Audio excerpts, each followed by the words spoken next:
Assalamualaikum warahmatullahi wabarakatuh. Nama saya Syanas Putri Salsabila. Saya akan mempresentasikan hasil kerja saya pada tugas besar 1 dokumentasi dan publikasi PR digital yang berjudul evaluasi publikasi. Saya akan sedikit membahas tentang apa itu evaluasi, apa tujuan evaluasi, apa manfaat evaluasi, dan yang lainnya. Begitu pula dengan publikasi. Seperti yang kita ketahui bahwa setiap instansi, lembaga, atau perusahaan tidak terlepas dengan publik, baik itu publik internal seperti karyawan, pemegang saham, maupun publik eksternal seperti pemerintah, masyarakat, media massa, dan yang lainnya.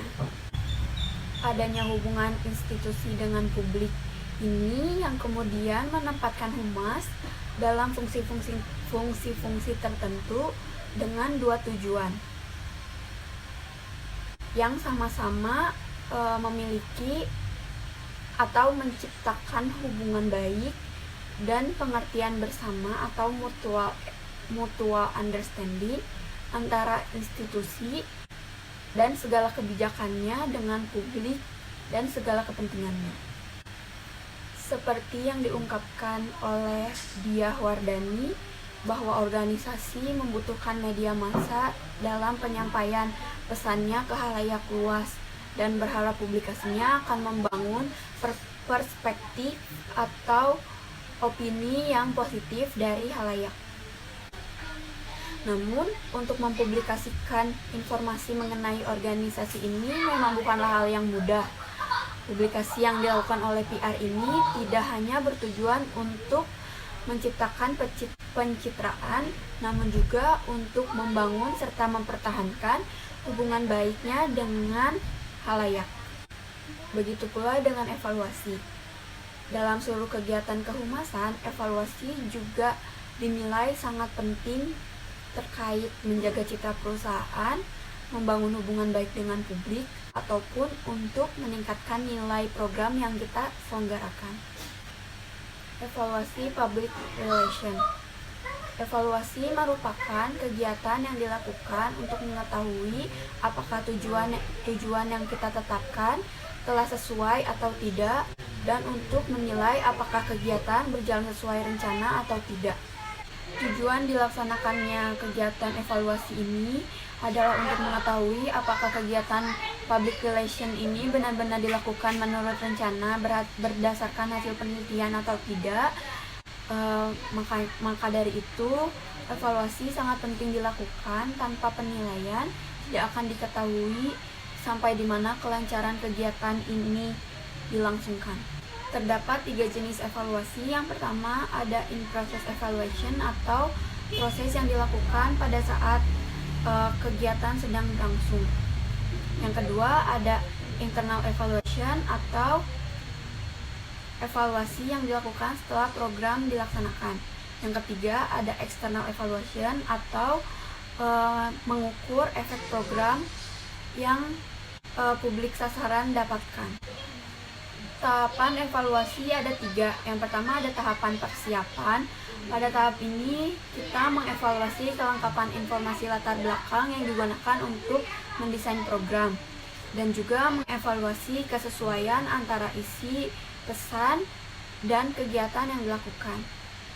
Yang kedua ada tahap pelaksanaan. Pada tahap ini kita mengevaluasi jumlah pesan yang dikirim ke media massa serta kegiatan yang sudah dirancang.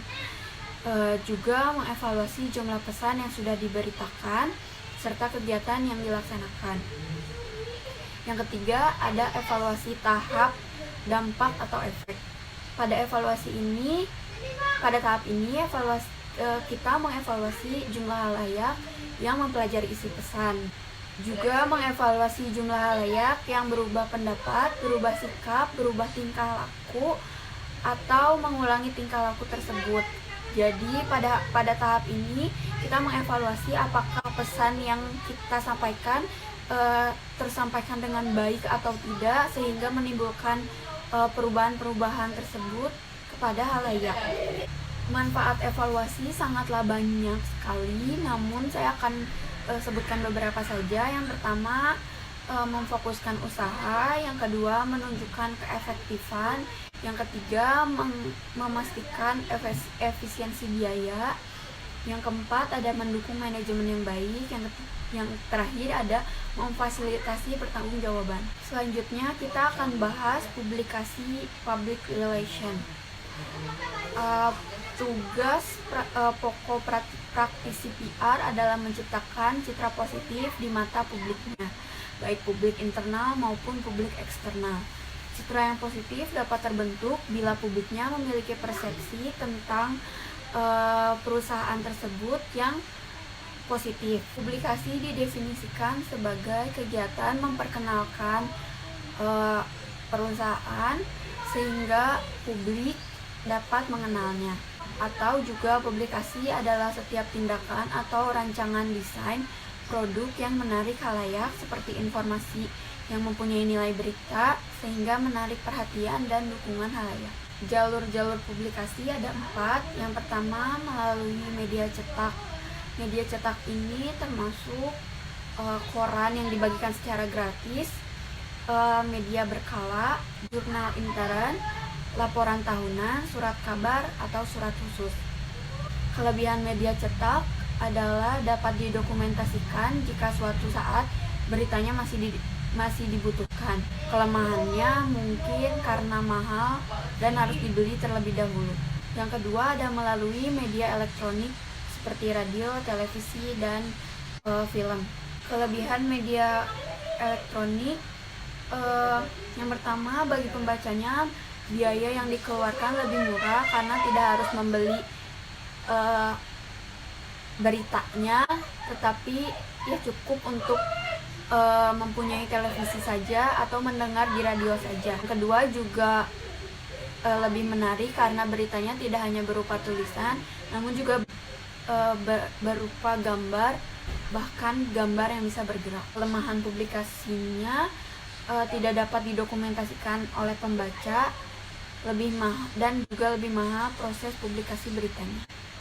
Yang ketiga, ada melalui komunikasi antar pribadi seperti pertemuan, ceramah, konferensi, seminar, dan lain-lain. Yang keempat, ada melalui peragaan seperti seminar, iklan, poster, dan yang lainnya. Okay, let's talk about tujuan publikasi PR. Tujuan publikasi PR sebenarnya sama saja, namun terbagi menjadi 2 karena publiknya ada 2. Yang pertama ada publik internal dan publik eksternal. Yang dimaksud dengan publik internal itu adalah publik yang menjadi bagian dari perusahaan seperti karyawan, pegawai, ataupun pemegang saham. Yang kedua ada publik eksternal atau publik umum seperti masyarakat, pemerintah, dan yang lainnya. Yang menjadi tujuannya adalah sama-sama untuk menimbulkan gambaran positif serta mengusahakan tumbuhnya sikap terhadap perusahaan yang kita wakili. Alhamdulillahirrahmanirrahim, cukup sekian yang dapat saya sampaikan terkait evaluasi publikasi. Mohon maaf apabila banyak kesalahan, banyak pengulangan kata, banyak keliru kata. Mohon maaf apabila menyinggung perasaan. Wassalamualaikum warahmatullahi wabarakatuh.